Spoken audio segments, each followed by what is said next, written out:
ভাতার নারায়ণপুর হাই স্কুলের শিক্ষকের বিরুদ্ধে ছাত্রীর শ্লীলতাহানির অভিযোগ। রণক্ষেত্রের নারায়ণপুর শিক্ষককে আটক করে আনা হয় মঙ্গলবার 4:40 নাগাদ থানায়। পূর্ব বর্ধমান জেলা ভাতারের নারায়ণপুর হাই স্কুলের 6ম শ্রেণীর এক ছাত্রীকে শ্লীলতাহানির অভিযোগে উত্তাল হয়ে ওঠে পরিস্থিতি। অভিযুক্ত শিক্ষককে আটকে রেখে বিক্ষোভ দেখাচ্ছেন অভিভাবকরা। খবর পেয়ে ঘটনাস্থলে পৌঁছায় পুলিশ। জানা গেছে, নারায়ণপুর হাই স্কুলের এক শিক্ষকের বিরুদ্ধে 6ম শ্রেণীর এক ছাত্রীর শ্লীলতাহানির অভিযোগ উঠেছে। এই খবর ছড়িয়ে পড়তেই অভিভাবকরা স্কুলে এসে অভিযুক্ত শিক্ষককে ঘিরে ধরেন এবং তাকে আটকে রেখে বিক্ষোভ শুরু করেন। অভিভাবকদের অভিযোগ, এই শিক্ষক দীর্ঘদিন ধরেই ছাত্রীদের সাথে অশ্লীল আচরণ করছেন। আজ এক ছাত্রী এই বিষয়ে মুখ খুলতেই ক্ষোভে ফেটে পড়েন অভিভাবকরা।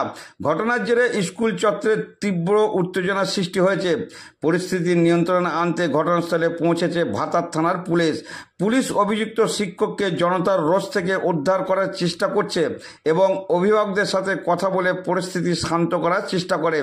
পরে জনতাকে বুঝিয়ে ওই অভিযুক্ত শিক্ষককে গাড়িতে তুলতে গেলে ক্ষিপ্ত মহিলারা পুলিশকে লক্ষ্য করে ইট ছোড়ে। ইটের আঘাতে আহত হন ভাতার থানার ওসি বুদ্ধদেব ঢুলি। এরপর জনতাদের ছত্রভঙ্গ করতে পুলিশ লাঠি নিয়ে ধাওয়া করে। পরে পরিস্থিতি মোকাবেলা করে আসামিকে নিয়ে আসা হয় থানায়। ঘটনায় এলাকায় ব্যাপক চাঞ্চল্য।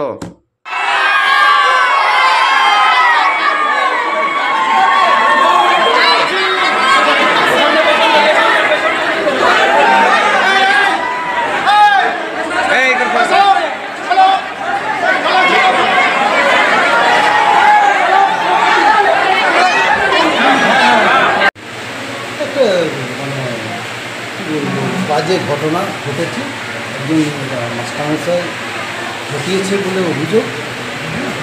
কি করেছে বুঝতে পেরেছি, যেটা বলছে যে তার গায়ে একটু ব্যাড টাচ। কোন শ্রেণীর ছাত্রী? ও হচ্ছে ক্লাস 6-এর ছাত্রী।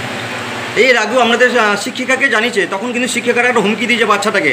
এটাই গার্জেন অভিযোগ করছে যে এই কথা জানানোর পর শিক্ষিকারা বলেছে যে এই যে ঘটনা, যে ক্ষমা চাওয়ানো, এই কাজগুলো করেছে, কিন্তু ডেকে থাকে। এর আগেও অনেক ঘটনা ঘটেছে অনেক ছাত্রছাত্রীদের ওপর, তারা কিন্তু লজ্জায় বলে নেই। এই বিষয়ে আপনাদের জানা ছিল তো? আপনারা কি স্টেপ নিয়েছিলেন? না, সেরকম জানা ছিল। এর আগে কি কোনো গার্জেন লিখিত অভিযোগ করেছিল? তো আজকের শোনার পর কি ব্যবস্থা নেবেন? মানে আমি জানিয়েছি আমাদের পুলিশ প্রশাসন, আমাদের এসআইকে, আমাদের ডিআই ফোন করেছেন, সেটাই জানিয়েছি। বর্তমানে আপনার ওই শিক্ষক কোথায় রয়েছে? আপনাদেরকে আটকালো কেন? আমাদেরকে আটকাই না, আমরা স্কুল আওয়ারের ভেতরেই আছে। মানে আপনাদের তো বেরোতে দেওয়া হয়নি? বেরোতে দেওয়া হয়নি বলতে নিয়ে গেলে আমরা যাবো। মানে আটকানোই আছেন বলছেন, তাই তো? হ্যাঁ। আটকে রেখেছে? না, সেরকম কিছু না। আপনার নাম পরিচয়? সব বোঝাচ্ছি না। কী দায়িত্ব আছেন? এই স্কুলের প্রধান।